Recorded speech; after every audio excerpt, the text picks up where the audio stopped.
Today's gamers have absolutely no idea how good they have things. These days, if a gamer wants to find out about a new release or the latest game coming out, they just need to go onto YouTube and search for something like this, and then sit back and wait for the results. And as you can see, they get inundated with responses. Lots of options to click on new games that were coming out or games that will be coming out soon.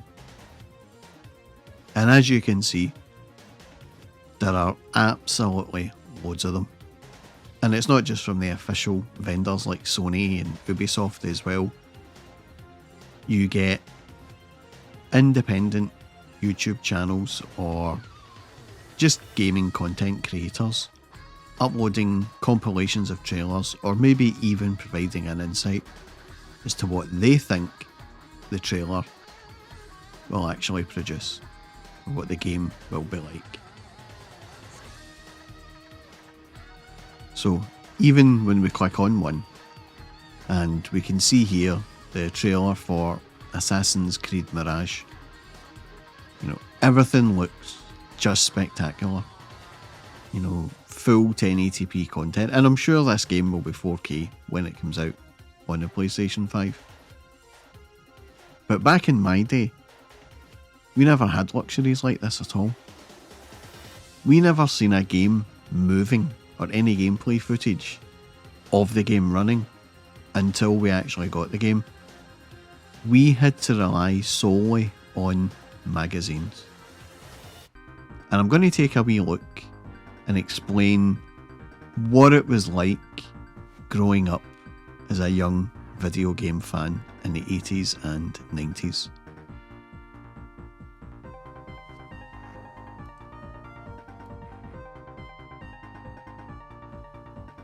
This is Commodore User, a magazine I used to buy monthly when I was in primary school. And this was a pretty interesting magazine. It gave you news and previews and things like that. But the problem was that magazines of this era, when it came to doing reviews, the reviews were, well, I guess they were Spartan is the way they can describe them. I mean, here's a perfect example, right? We've got Spy vs. Spy 1 and 2 on the Commodore 64. A game that's reviewed and given a Screen Star award, and it's only got 2 screenshots. 2 tiny wee, out of focus, colour screenshots. As you can see, the majority of the reviews here are black and white with only a few paragraphs. Now, when you look at some of the other games, it's pretty much the same thing. Games that are halfway decent, some are games too here. Here's another example. This is a fantastic game on the Commodore 64, right? Screen Star Award, 2 colour screenshots. That's it. Action Biker from Mastertronic, £2. Nah, 1 tiny wee black and white screenshot.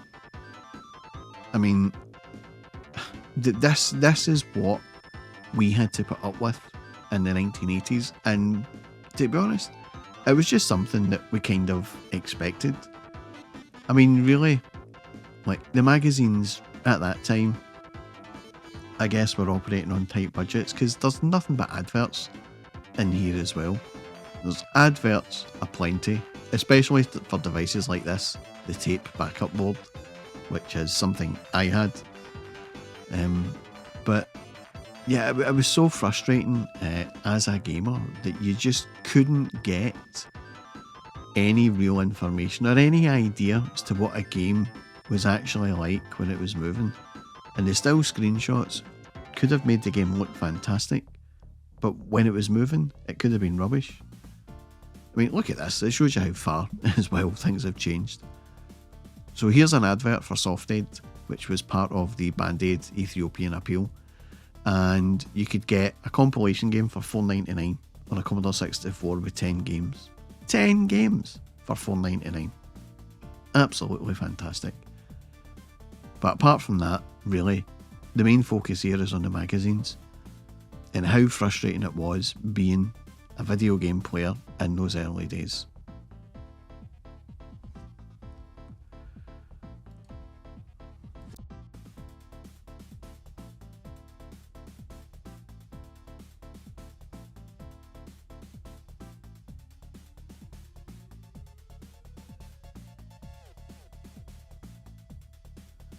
So this magazine here is important to me for a number of reasons. It was probably the first magazine that I read through that really prompted me to get a Sega Mega Drive in the first place. Now, as you can see from the bright coloured cover, there are lots of decent screenshots on there of other games, and it was part of CVG. So Computer and Video Games was a magazine that had been running since the 1980s. But they also done this section called Mean Machines, where they focused exclusively on consoles. Now, as you can see from the cover, the screenshots just looked amazing. But when you get into the magazine, you can immediately see there's a big difference between this and magazines of the era as well. We get a huge content section with lots of intros and tips and high scores and things like that, and a list of games reviewed. But straight away, we've already got about 5 screenshots in these opening 2 pages. And the screenshots actually look fantastic as well. The quality of the imagery in these magazines was absolutely fantastic. They are littered with adverts as well, as you can see there, for the Sega Master System. And obviously as well, you've got console importers trying to sell their wares here also. So these ads were very common in magazines of this time, trying to sell imported games. But here we can see the first proper dedicated look to imported games consoles. And as you can see, there's a lot of information here, but the screenshot down here in the bottom right is for R-Type. And you can immediately tell it's for R-Type, it just looks fantastic. But then they've also got a screenshot of the console as well, the PC Engine. And they always included this, packet of crisps, this Skips packet of crisps on it. And I never understood why at first, but then I realised it was for scale. It was to show you how big or how small the machine actually was. And to pack this amount of power into a tiny console was just absolutely amazing. But before I'd even read this magazine, I'd never heard of a PC Engine. So the fact that the magazine gave us tech specs on all of these consoles is amazing as well. As you can see from the descriptions here, there are 2 versions of the machine, there's PAL and there's SCART. But then it gives you the hardware breakdown as well. So we've got 16 colours on screen at the same time from a palette of 512. And the machine can handle up to 64 sprites on screen simultaneously. It's got excellent 6-channel sound and a decent processor for the time. But as well as that, they would give you a wee breakdown on the peripherals that were coming out, the games, and what type of future the machine would have. Now, once I turned the page over and seen this, I was hooked. I'd seen this screenshot down here of the Mega Drive before in a 1989 issue of CVG, and there was an article in there about machines coming over from Japan, and it painted this picture of them being arcade powerhouses. But I didn't think they'd be out for years, so I didn't really pay it much mind. But when I'd seen this magazine, and I had seen even this screenshot here for Space Harrier 2, right, it made the machine look amazing. And then the price of the machine as well been listed at around £220, so it wasn't super expensive. But again, it just seemed to go through all of the information that it went through in the PC Engine as well. So we've got 64 colours on screen at the same time from a palette of 512, and the machine can handle up to 64 sprites on screen at the same time. 10-channel stereo sound using a modified FM sound chip. A Motorola 68000 processor as well. And that type of processor was very common in arcade boards at the time. You know, talking about all the peripherals that were coming out, a modem, a keyboard, a disk drive. I didn't really give a damn about all of that. This is what I was interested in, the summary. Incredible specification and enormous potential. This is one of the hottest games machines available. You know, I mean, it was being touted as an arcade machine, and look at the screenshot for Space Harrier 2, right? I mean, I didn't know it was Space Harrier 2, I thought it was Space Harrier. But to me, that looked like just the way it did in the arcades. It looked absolutely spectacular. But there was one trick that this magazine employed, and that was image cropping on screenshots. And you wouldn't discover that for quite some time. Not until other magazines covered the games or you had the game yourself. So the next machine it goes on about is the NES, which was already out in the UK. I wasn't considering that at all. I'd made the decision to get a Sega Master System over the NES years ago. So I just ignored that. So here we've got the Sega Master System, and again, I mean, look at the quality of these screenshots, right? I mean, California Games. I mean, how good does that look? But again, as we've got the tech specs as well, we can actually see, you know, the potential or the power of the Master System. You know, it's only got 16 colours on screen from a small palette. It's only got 3-channel mono and a Z80 processor. So, I mean, certainly by today's standards, it's very feeble. I mean, even back then in the 80s, it wasn't actually the most powerful machine. But the good thing about this magazine was, and something that I'd done quite often, was when I made the decision to buy a Mega Drive, to see how powerful it was compared to the Master System, I just done this. And I started comparing the two sets of specs side by side. You know, so you can see here that the Master System's got 16 colours, Mega Drive's got 64, the sound's a lot better as well. And it just affirms the reader's decision that, or the reader's mind, that the Mega Drive is a far more powerful console than a Master System. Now also we've got a machine here that never ever seen the light of day, the Konix. This was a ridiculous looking machine. It was meant to come with a gyroscopic seat and everything else. And honestly, from the screenshot, I mean, it looked bizarre, right? It looked very futuristic. And it was an incredibly powerful machine, or so we were led to believe, but it never seen the light of day. Now we've got the older machines as well, the Atari 7800 and the ColecoVision. These were old hat. But these next two machines were, again, these were machines I'd never heard of until I'd read this magazine. So we've got the Game Boy on the left, and we've got the Lynx on the right. And even the screenshot of the game on the Lynx made the Lynx look like a really good machine. I mean, the Game Boy did look old, even when it came out, you know, with its monochrome screen and stuff like that. Little did we know that it was going to be the most successful handheld machine probably ever made. But that's what was really good about this magazine.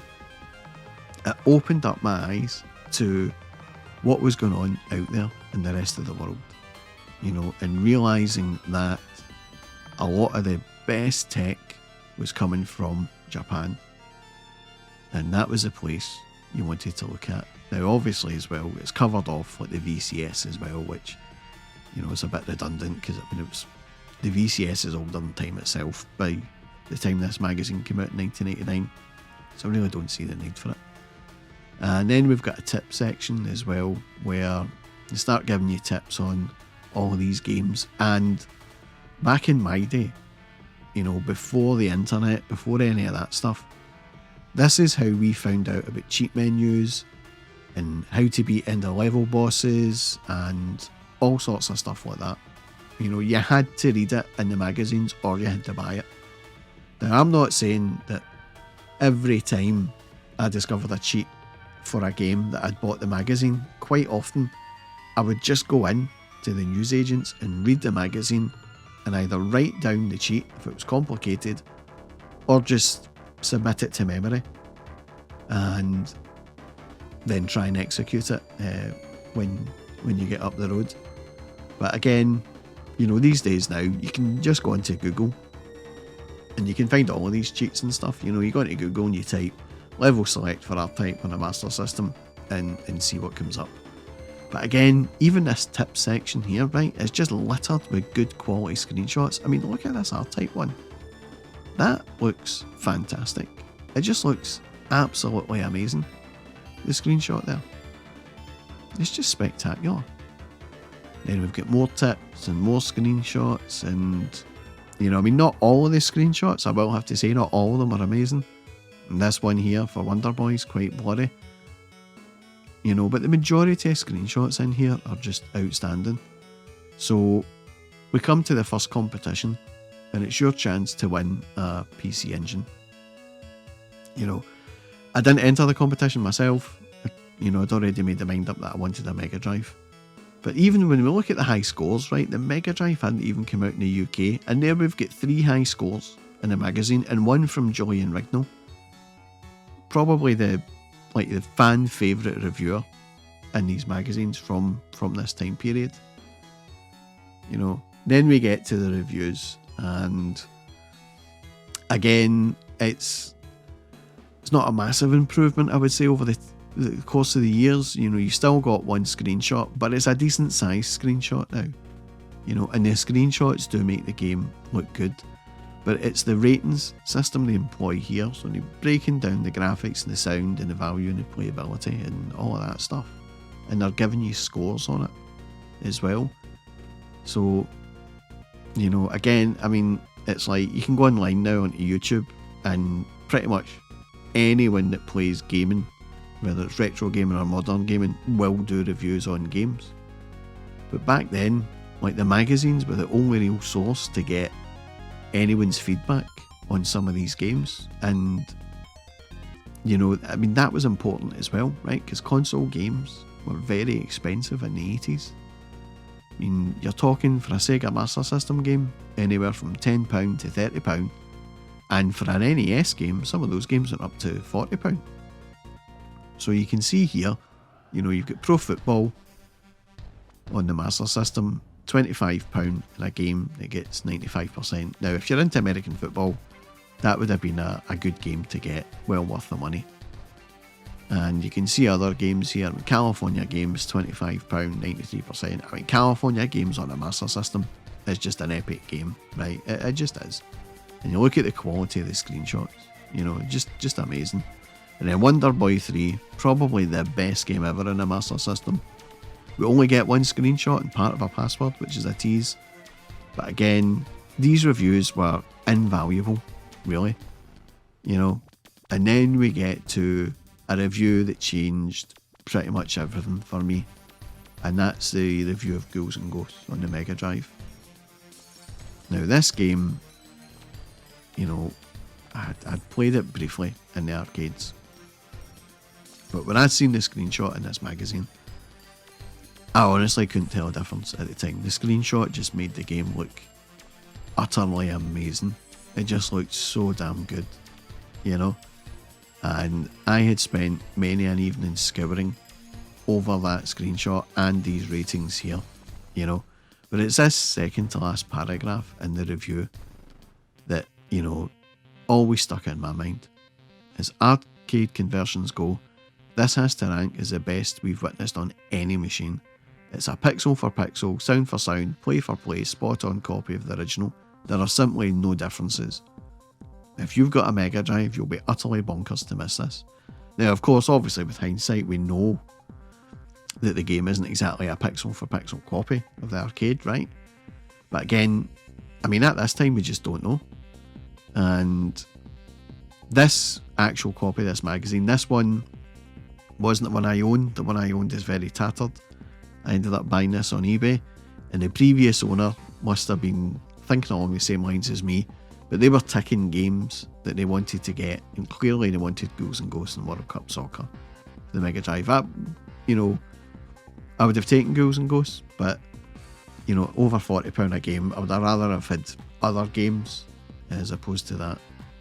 And then we come to reviews for the PC Engine and stuff, and I have to say, right, especially when you look at the screenshot for Rock On, a single screenshot, but the visuals make the PC Engine look this just amazing, this fantastic, powerful machine. Of course, we do have some quality assurance defects in this magazine, so anyone that's played games will know that these screenshots, like that's not the screenshots for Ghosts and Goblins, and that's not the screenshot for Trojan. They've been mixed up in this magazine. I mean, I wasn't bothered. Firstly, I wasn't going to buy an NES, right? So why should I even care about it? And secondly, I knew that those games, you know, had been mixed up. And sometimes the layout was a bit confusing as well. So when you look at these two reviews for the PC Engine, so we've got Ordine and then we've got Bloody Wolf. Now you can clearly see that the screenshots at the top are for Ordine and the screenshots at the bottom are for Bloody Wolf. But again, look at the quality of the PC Engine screenshot and the colour graduation on that enemy sprite. It just looks amazing. And I mean, Bloody Wolf looks to be a bloody excellent game as well. And that's the thing with the magazine. You know, it made all of these games just look spectacular with the quality of these screenshots. You know, and then we come to the games guide section as well, which I will just quickly gloss over, and we'll catch up with some more reviews in a minute.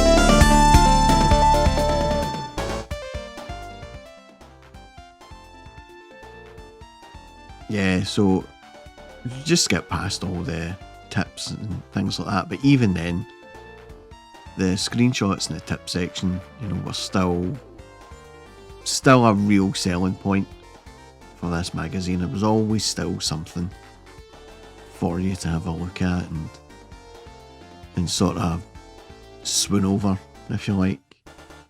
I mean, the screenshots that they've got here, I mean, look at that one for Space Harrier 2, right? I mean, to me, it just makes it look like it belonged in the arcade.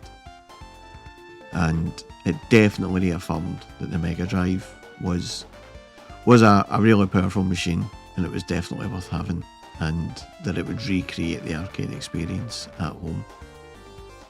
So once we get past the tip section, we then get back into the reviews and competitions and stuff like that.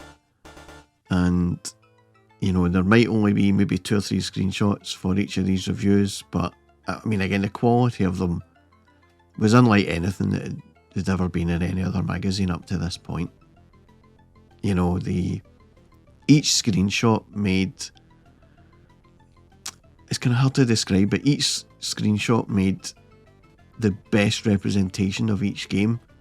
I wouldn't say it made each game look amazing, because some games obviously, you know, were rubbish, but it done a really good job of creating what the visuals were like in the game. I mean, here's an example here, Thunder Force, right? I mean, the screenshot, I think that looks fantastic. You know, there's a decent amount of details, decent colour graduation in it as well. And the game does score an overall decent review, but then you get to things like Ghostbusters and all we've got is a screenshot of the title page, which, you know, is disappointing to say the least. You know, but as I say, you know, compared to other magazines that were around at the time, this magazine was just spectacular, and I'd made the decision to move away from computers to consoles. And this magazine, which focused purely on the consoles, was like a breath of fresh air. You know, none of the pointless Amiga reviews or Atari ST reviews or anything like that, you know, just console reviews and console previews. and things. And then, you know, you get to the release schedules as well. And this was an early indication that the Mega Drive was actually going to be out in 1990, because they had a November listing there for Super Hang-On, Rambo 3 and Heavy Unit. And then there's a competition for the Mega Drive as well, and as much as I wanted one, you know, I really wanted a Mega Drive, I just didn't enter any of these competitions because I thought it was pointless. But I used to think, I mean, there's a screenshot there of somebody holding one. You think, how lucky, you know, is that person to actually have one of those machines? Because as I say, I had moved from really home computer games to spending a lot of time in arcades. And when you'd seen the quality of arcade conversions, say, onto the Commodore 64, they were definitely wanting on the Commodore 64. So to see games represented on machines that were practically identical to the arcades, it sort of represented a real power shift for me as well. And this magazine had a massive influence on me in making my decision that I would get a Mega Drive. I mean, you can see here the adverts as well, right? £100 for a Mega Drive. I mean, that's how much now today. But we get to the preview section, and this is where, like, you know, you save the best for last. That's what you do all the time. And the preview sections in this magazine, I mean, if the Mega Drive didn't look good already, then by God, it was just going to look fantastic from this moment on.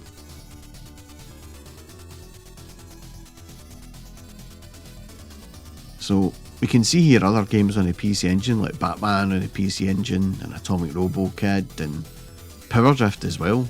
You know, Power Drift, fantastic game in the arcades. You know, looked amazing. But, you know, when you get to the Mega Drive ones, like, I mean, the screenshot there for Rambo 3, Forgotten Worlds, and Golden Axe. I mean, the Golden Axe one in particular. Yeah, I mean, it's blurry, right? And it's out of focus and stuff. And it's cropped as well. But it just, to me, it looked so much better than what was on the Master System. And it just looked really close to the arcades. And being a massive Golden Axe fan, that's, you know, for me, it was, I mean, I can't really describe, like, what it was like seeing that you could get this arcade masterpiece at home and it would look practically perfect. But it was spectacular. And then we get Super Hang-On, right? And, I mean, the main sprite looks huge, right? And the upper screenshot is cropped, because you can see from the screenshot at the bottom you've actually got more of the heads-up display and stuff in there. But again, it just looked fantastic. But Super Shinobi, I mean, right, so this was a game in the Mega Drive that wasn't on the arcades. So it was a Mega Drive exclusive. And looking at these screenshots, to me, I thought the game looked just absolutely fantastic. You know, from the screenshots, I thought, wow, that's going to be some game. You know, yeah, just brilliant. And it showed that it could do arcade style quality games as well without having to rely on arcade conversions. You know, which was another bonus. You know, it meant that there was another string to the bow of the Mega Drive. And then as we flick through again, you know, you can see more adverts here for the Mega Drive for sale. And a quick brief screenshot of Shinobi on the PC Engine. But this was the magazine, you know, for me that definitely cemented my reasoning for getting a Mega Drive.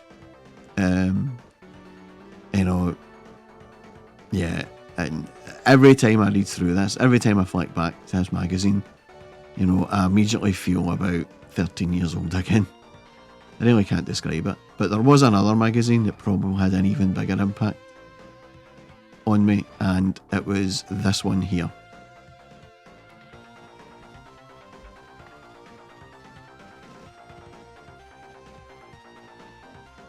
This magazine here, now, these magazines eventually came in 4 volumes, And I had all of the volumes, and I've still got all of those volumes, but I couldn't find volume 2 anywhere. And it seems I'm not alone in that regard, because you can find archived versions of this, these volumes online, but you just don't find volume 2. So I eventually stumbled upon it. It was a complete set. I had to buy the complete set, couldn't buy them individually. And I won't go into detail what I paid for it, but it wasn't that cheap. But to me, it was worth it. The quality of the other 3 magazines is actually better than the 3 I had. But again, what was inside, from my memory, because I hadn't actually seen inside this magazine for over 30 years, right? But my memories of what the magazine was like inside, I would say it maybe grew arms and legs compared to what is actually inside the magazine. But the one thing it didn't change was it definitely had amazing reviews for Golden Axe, Super Shinobi, and Super Hang-On a Mega Drive. And when this magazine had come out, I was well on my way to saving up money for the Mega Drive. I'd committed myself to getting one, and nothing was going to change my mind on it.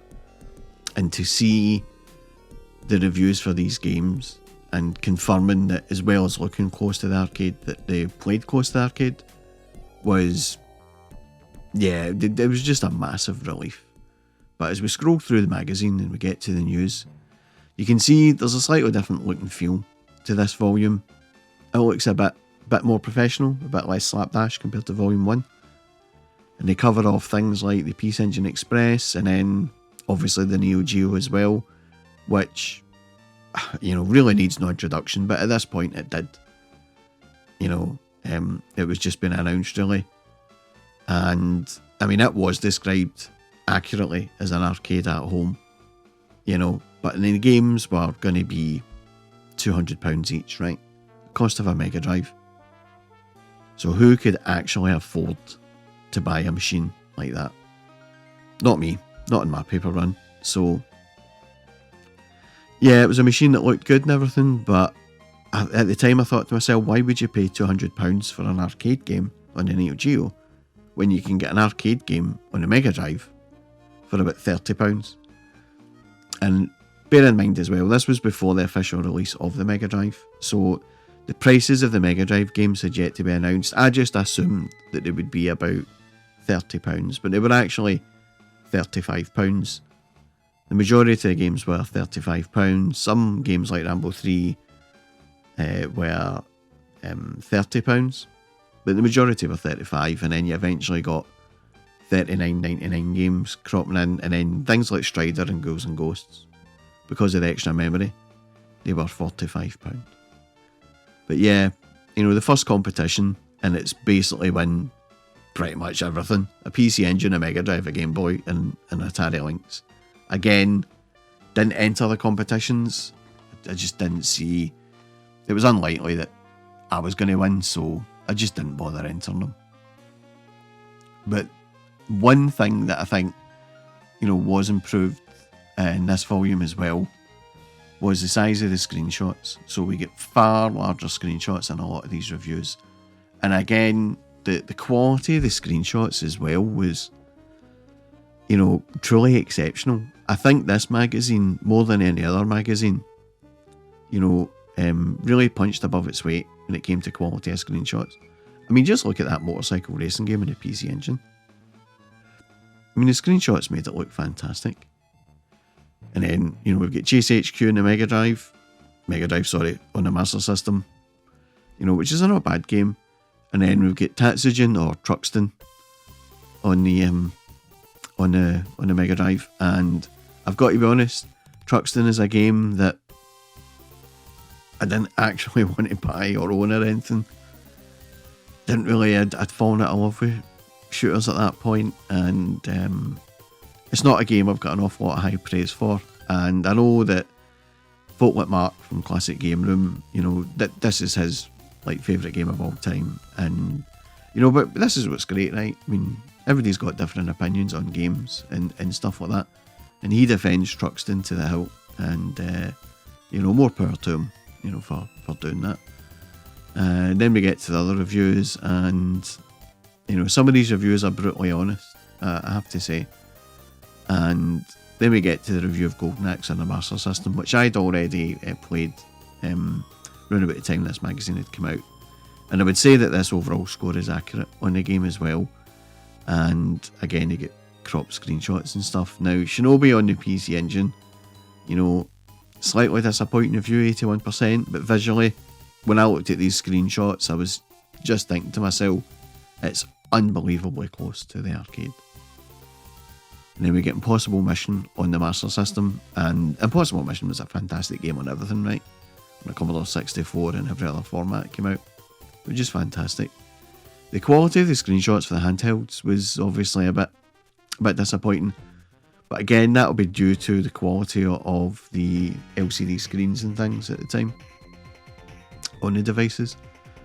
But again, like, I sound like a broken record when I go on about this, but the quality of the screenshots in these magazines were just so good. They were a level above everything else. And back in the 80s and 90s, this is what kids, video game playing kids, this is what we had as reference points, right? As I've mentioned at the start of the video, these days you can go into YouTube and you can see full motion previews for just about every game going. But back then, we had to rely on magazines and screenshots, and you don't see the whole story with the screenshots. So then we've got this weird chart section as well, and the chart section isn't based on sales, it's based on games that the review staff are playing and they spend a lot of time on. And you can see here, this is actually a cheeky screenshot of Golden Axe from the arcade, because the dwarf has the actual Golden Axe, and in a Mega Drive it's some kind of silvery grey thing, but apart from that, when you looked at these screenshots, right, I'm looking at all of these screenshots in this magazine, and it immediately takes me back to, my 13-year-old self and thinking, it just looks amazing. Everything like that was on the arcade there, looks so close to the arcade. Obviously the Golden Axe one looked close to the arcade because it was the arcade screenshot.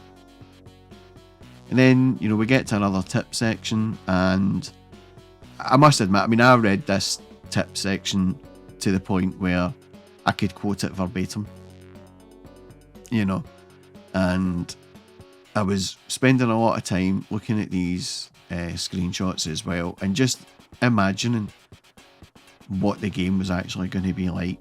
Because as I say, we haven't seen it moving at this point, or I haven't seen it moving by this point.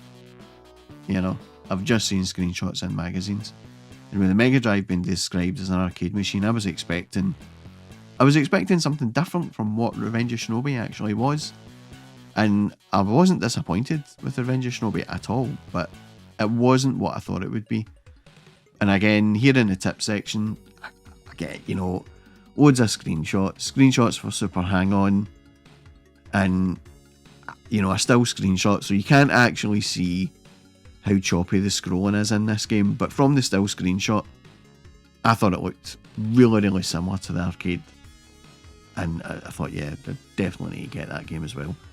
Obviously, Golden Axe was like the main reason for getting the Mega Drive. And then we've got tips for Castlevania on the NES, which, just quickly sort of gloss over as well. PC Engine tips.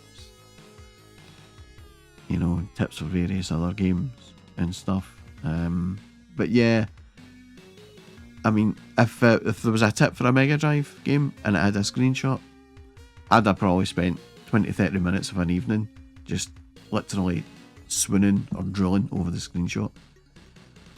And then we get to more console suppliers, and by this time, this was round about Easter 1990, there was more and more console importers cropping up.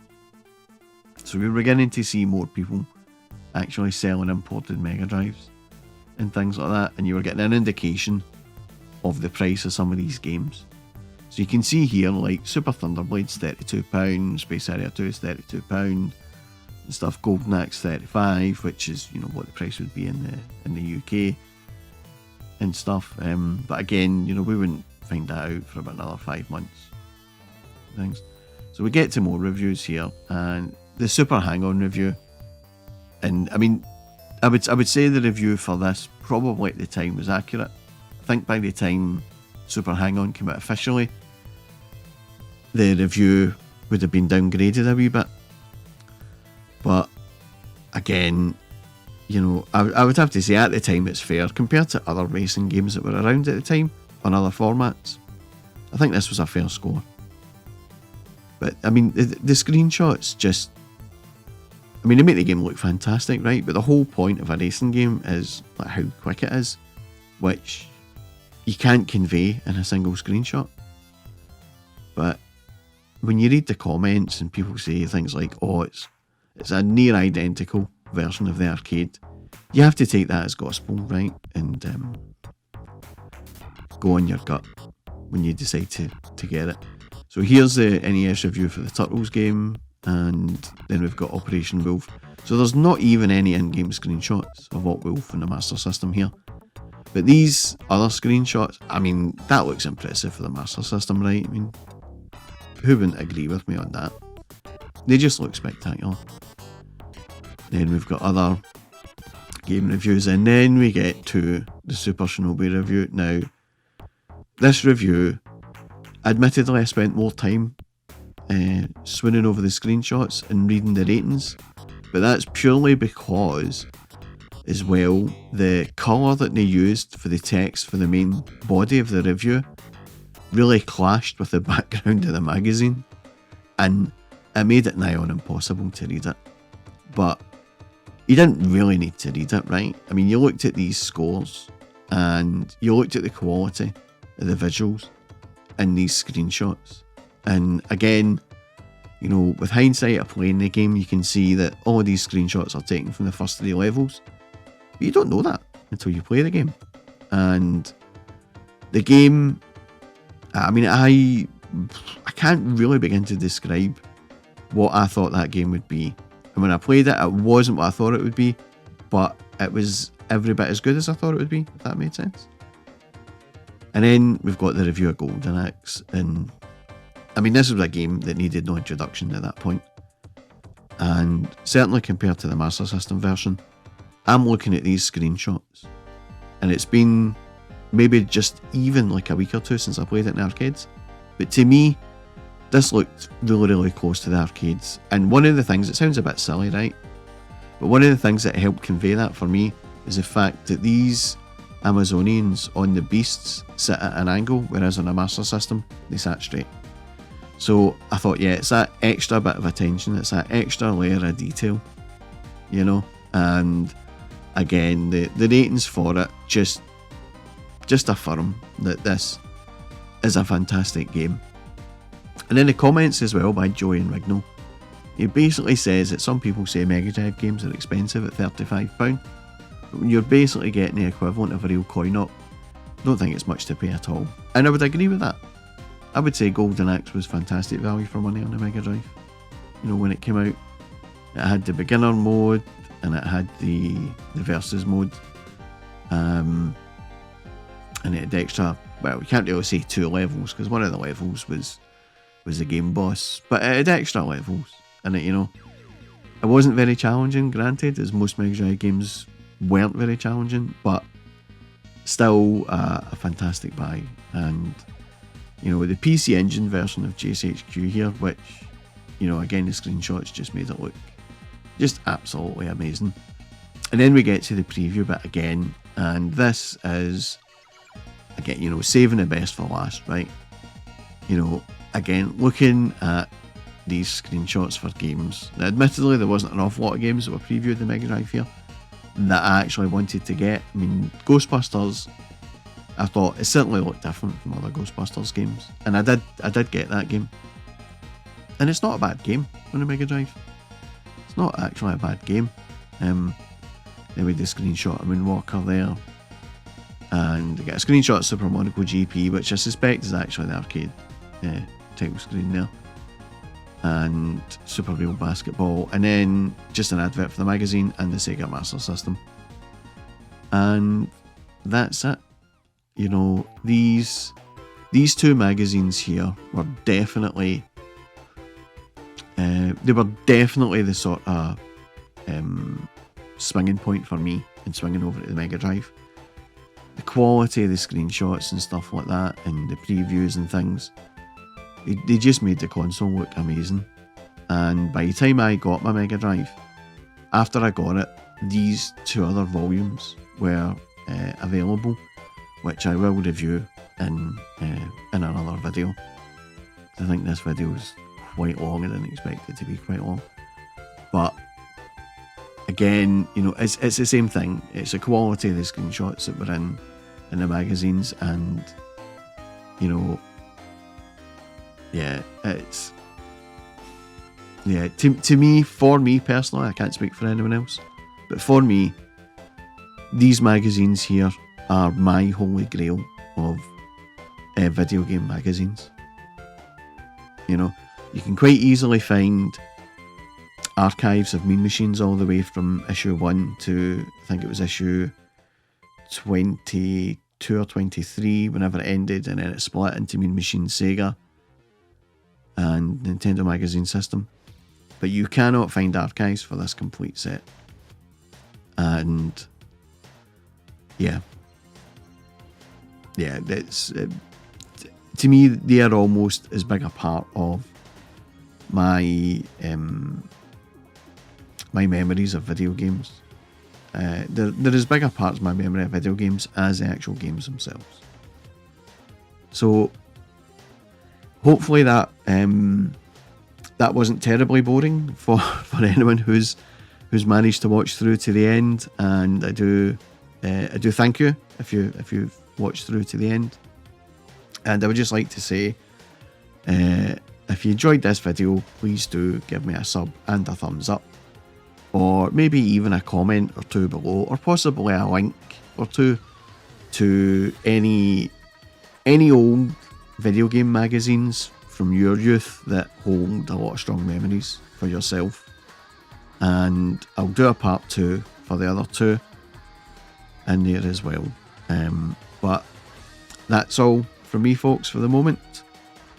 Thanks for watching.